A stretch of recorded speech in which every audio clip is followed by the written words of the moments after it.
Welcome to Camp Constitution Radio with your host, Hal Shurtleff. This show is brought to you by Camp Constitution, which, among other things, runs a week-long family camp. This year's camp, July 10th to 17th, in beautiful Toa-Nippy Christian Retreat Center in Ringe, New Hampshire. You can find out about that and all the other things we have available on our website, www.campconstitution.net.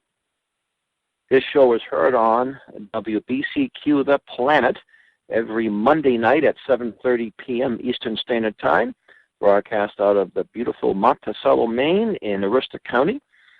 And I was supposed to have Larry Pratt, at least I thought I was, and I got the wires crossed. Larry Pratt, the head of Gun Owners of America, will be on our show next week. But I wanted to mention something, and hopefully I have a chance to bring it up with Larry. I read somewhere a defense in favor of strict gun control, because Japan has such a low murder rate and they have strict gun control. Therefore, that's the way to go. Well, Japan, the Japanese people, by their nature, don't use a lot of guns to kill people, and they are, as a nation, pretty low on the list of homicides, although they do have a problem with people who kill with knives, and that's another issue. So I suppose if they had strict knife control, then they would probably have even fewer homicides. But if you got Japanese people and brought them to the United States, you would find that they still engage, even with access to guns, they still have very low homicide rates. But if you look at a chart of all the nations, and I just looked at a chart, it was a UN chart, which I particularly don't trust by its nature because it's from the UN, but sometimes raw facts and statistics are raw facts and statistics. So, and it lists a lot of all these little Micronesian nations too, and even American Samoa and Guam. So there was over 200 of these countries and even little island states. And the United States is right in the middle somewhere. It's still too high, I give you that, but it's in the middle. Most of the most dangerous countries are African nations, sub-Sahara African nations, and some nations that are in the Sahara. So the first top 40 or 30 or 40 or so are nations that have pretty strict gun control.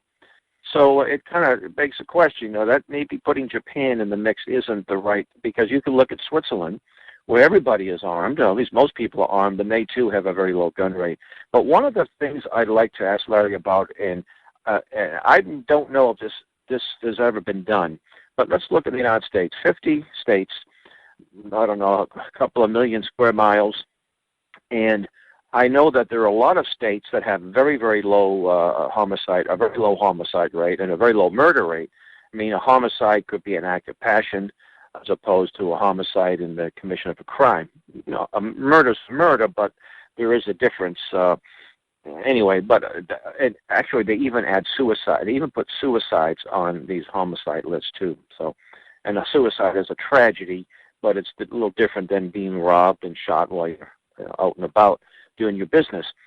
But I would say that if you could analyze where most of these violent crimes or homicides are committed, would be committed in a relatively small part of the United States.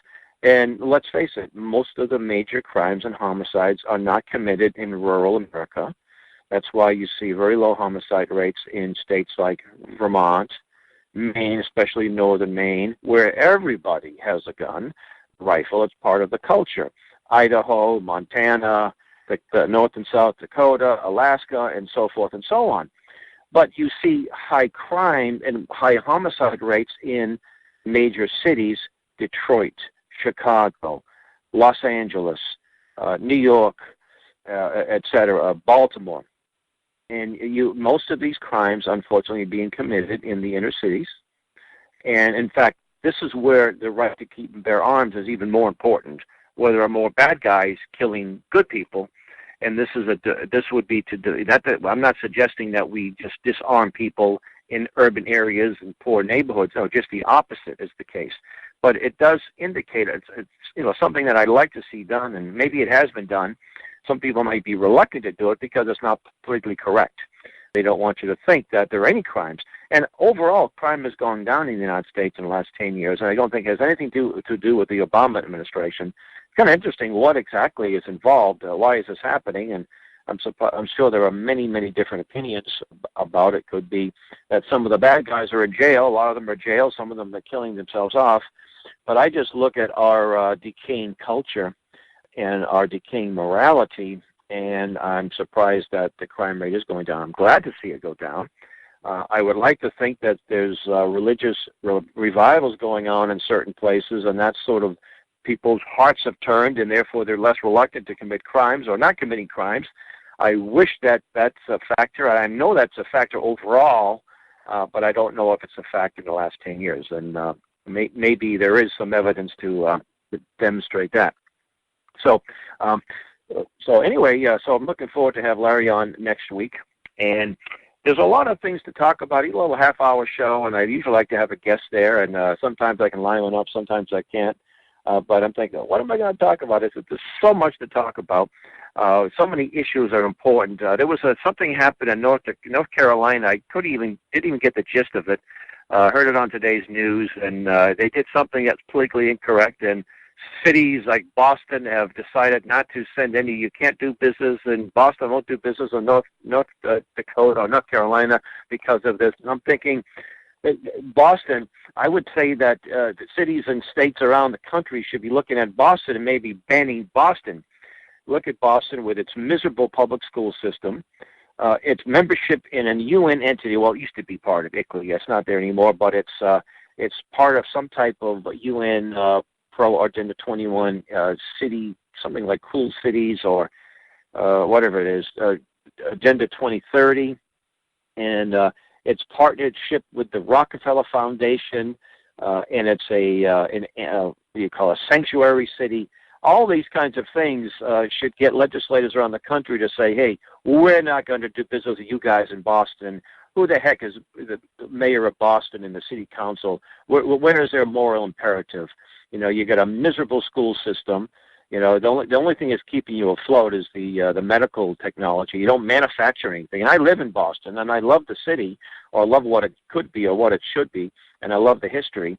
You don't manufacture anything in Boston. You don't raise food in Boston. Who the heck are these little twisted liberals, more cowards like Mayor Walsh, going around telling other states how they should do their business?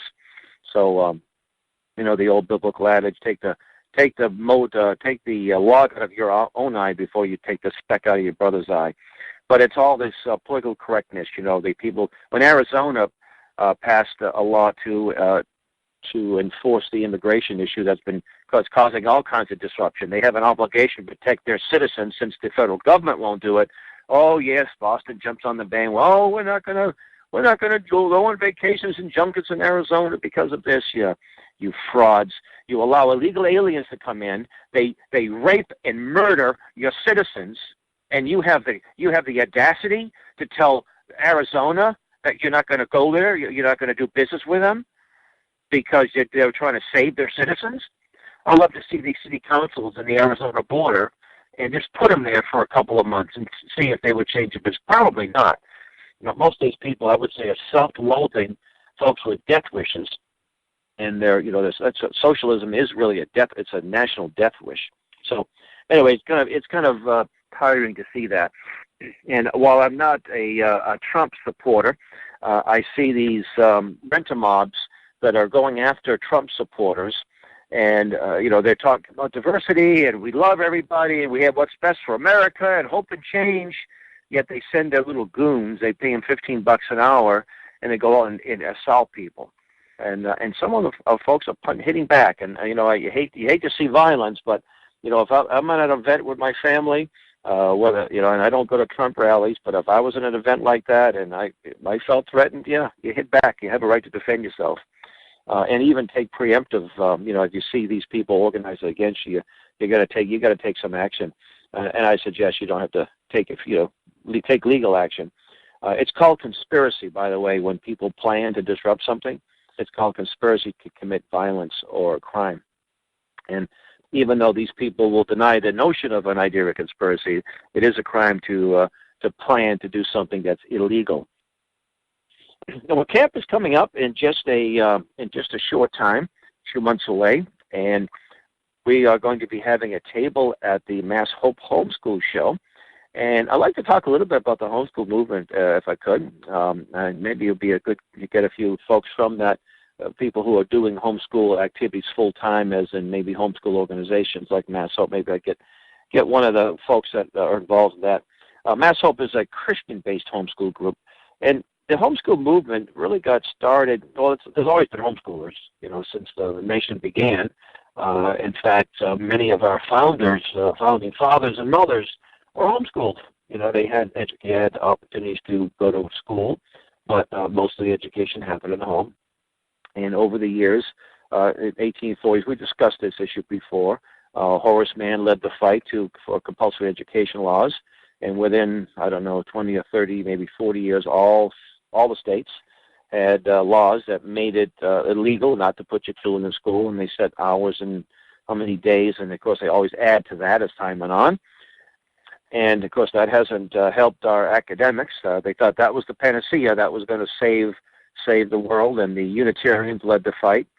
And today, of course, our public education, public schools, our government schools, totally controlled by the government.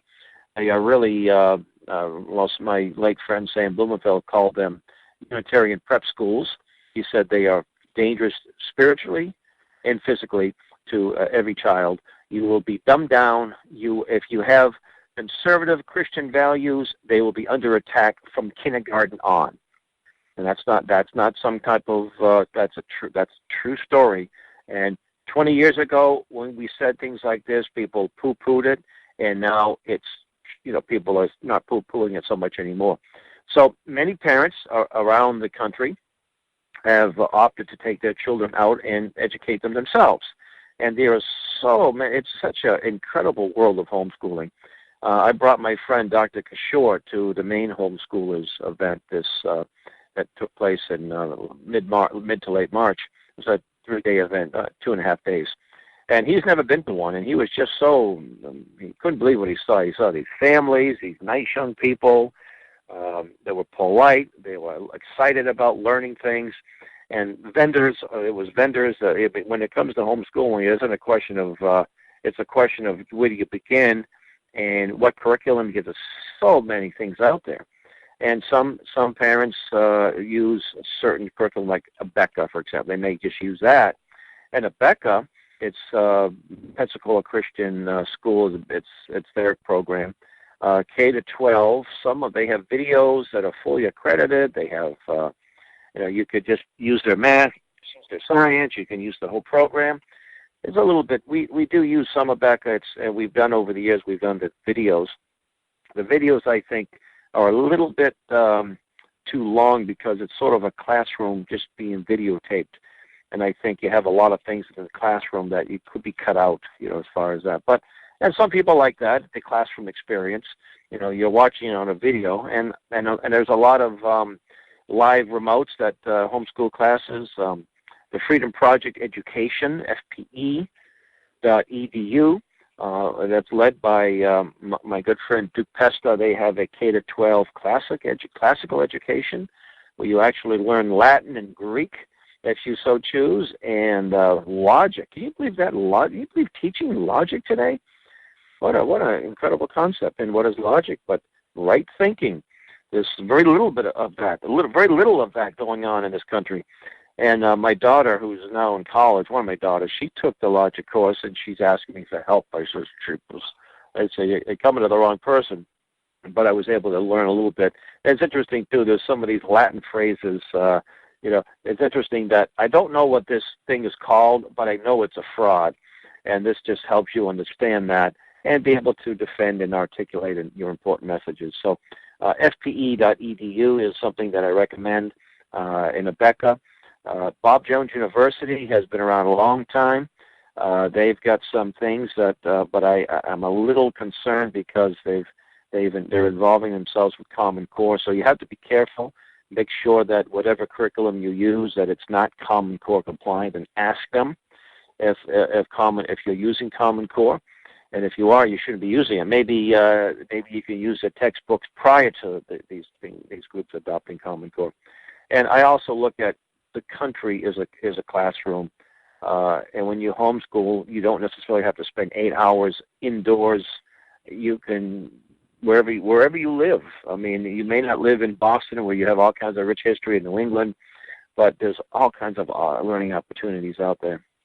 And I was fortunate, I should say blessed, not fortunate, to live where we live. And what I do is I travel a lot for my job, and there are times when it's possible to take a child or two children with me, and we go to art museums, and we go to state capitals, and we go to historical sites, and sometimes even I think going to historical sites are fun, but sometimes we catch a baseball game or something like the American Girl doll place in Chicago. We've done there with my daughter and my son. He wasn't into the dolls, thankfully, but he was a good brother, and he went with his sister.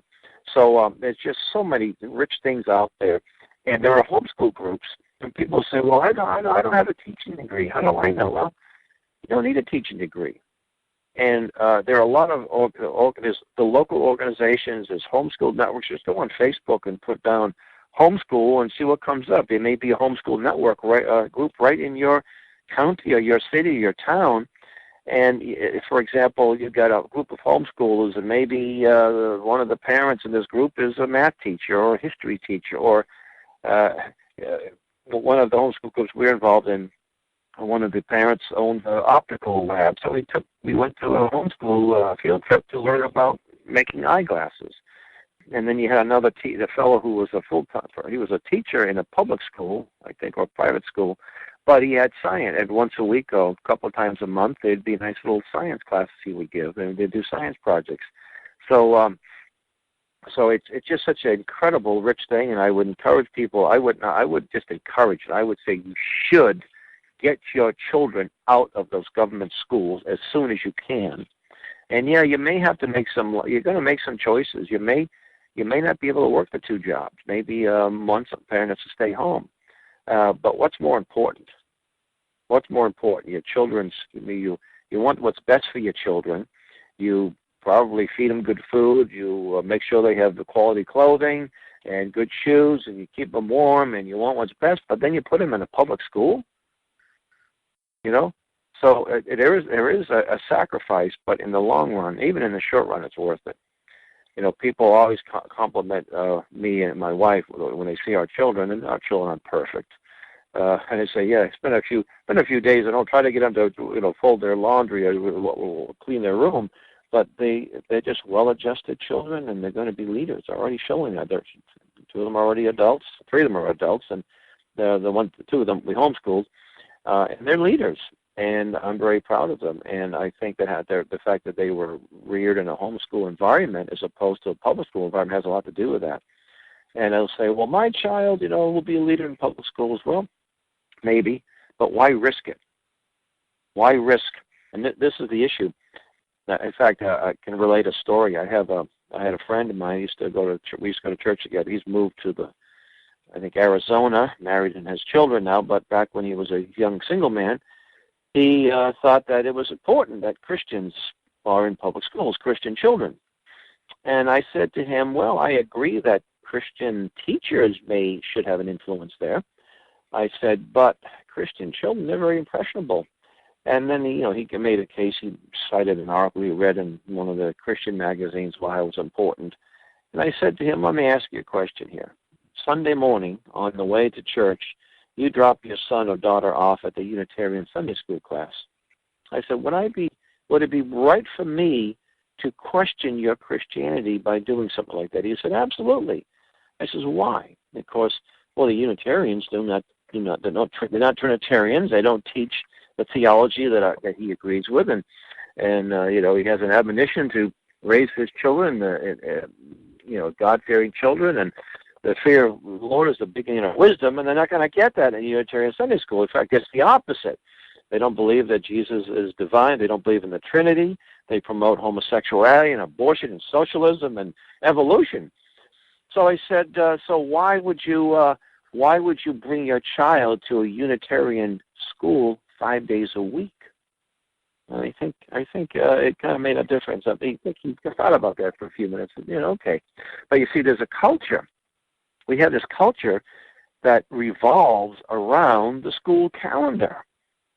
And when you're out and about and you see children, you might ask them, what grade you in? Well, you've been influenced by this, the Horace Mann and the Prussian model. You don't even know that.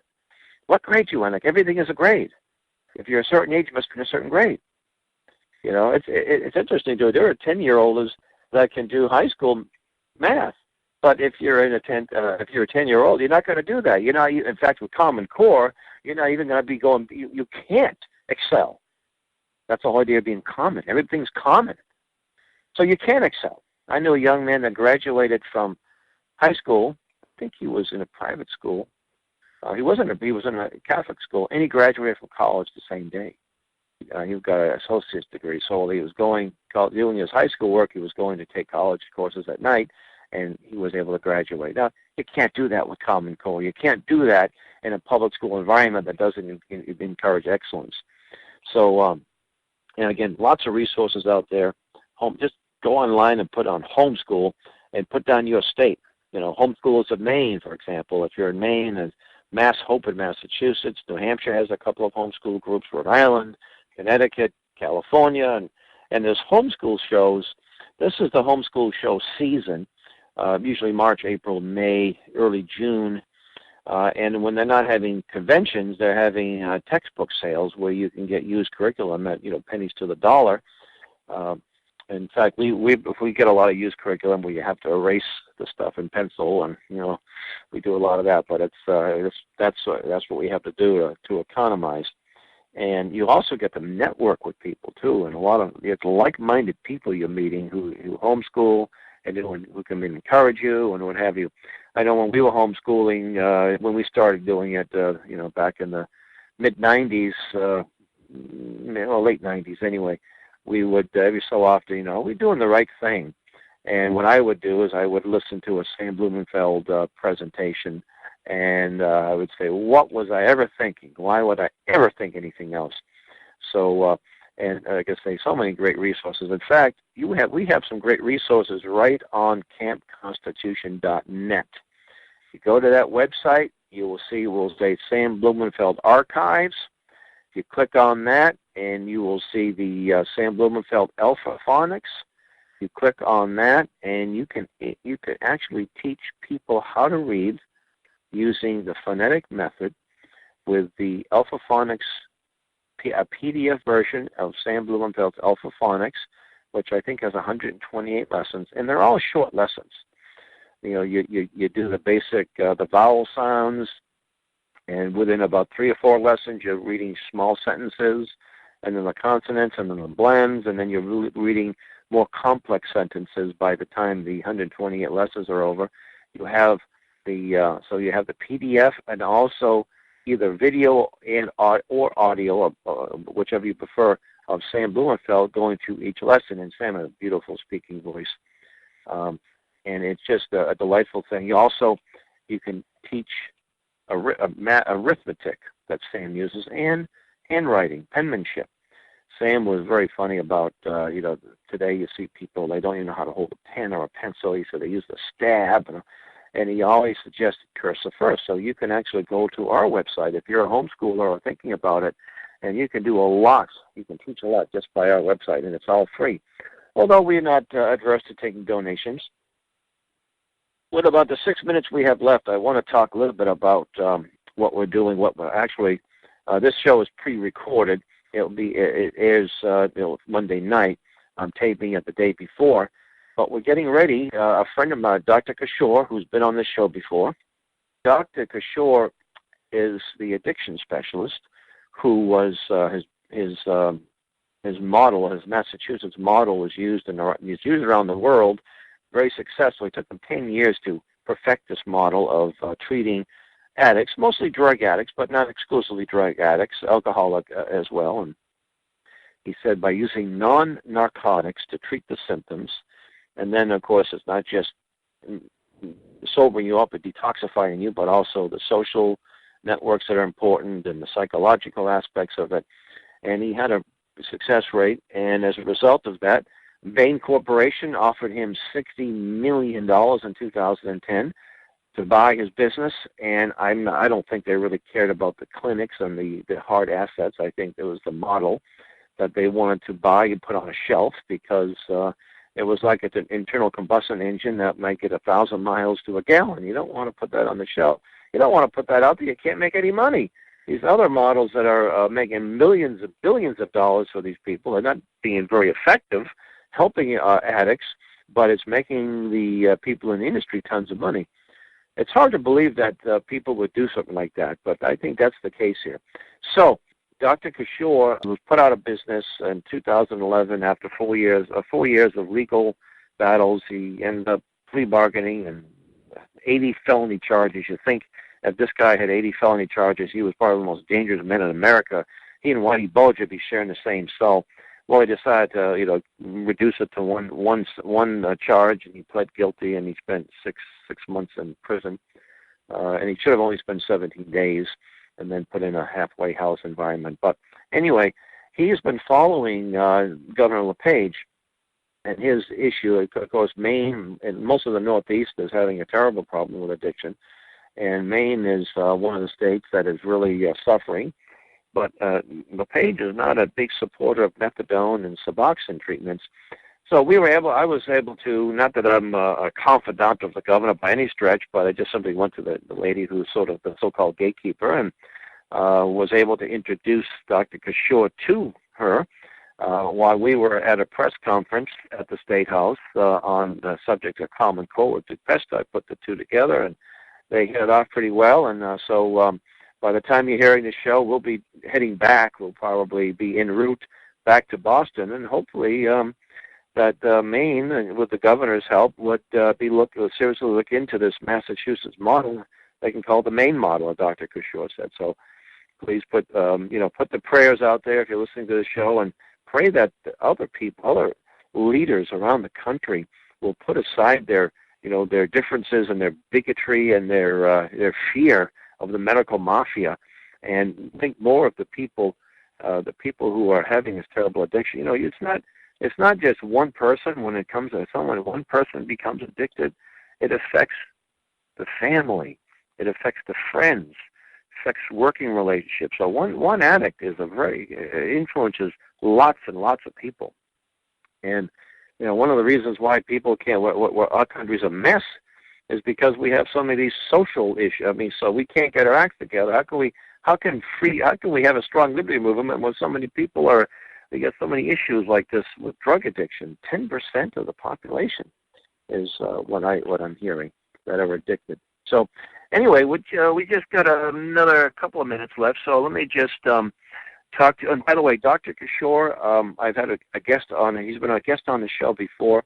So you could actually go to our YouTube channel, and about a month ago, so here it's early April of 2016, I think a month and a half ago, we interviewed him, and even back last year, I think it was probably March or maybe February of 2015, and you could find those videos, Dr. Kishore, Kashore, and one of the shows he talks about the ordeal he went through, and the other one he talks about the history of addiction and the different types of treatments and his treatment. So we want to thank you for listening. And this show is brought to you by Camp Constitution Radio, and made possible by the good people that help support the Camp Constitution. And we have a sponsors page. You go through our website, you see a sponsors page. You put your business there. Whatever donation you may, go to the PayPal button, make a donation, and put your business card, and we'd be happy to put your business up there as a sponsor. And, our camp, we've never turned away any young people or even families for lack of funds, and we've been doing this since 2009, and it's only possible because good people out there see the importance of what we're doing, and they want to help and support it. So I say, don't consider helping, help. With that, thank you. God bless you. And also thanks to this great station, WBCQ The Planet. May it stay on the air forever. God bless.